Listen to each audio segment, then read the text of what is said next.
আমরা তার জন্য অপেক্ষায় থাকব যে কবে এই বিলটা রুলসে পরিণত হবে।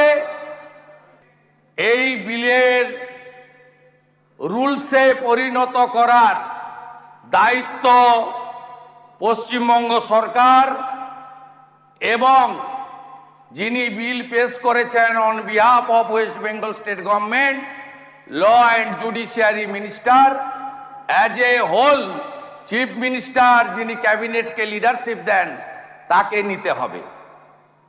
আমরা তার জন্য অপেক্ষায় থাকব যে কবে এই বিলটা রুলসে পরিণত হবে এবং বিএনএসএ ইনকর্পোরেট হয়ে এই বিল রুলসে পরিণত হয়ে কার্যকর হবে।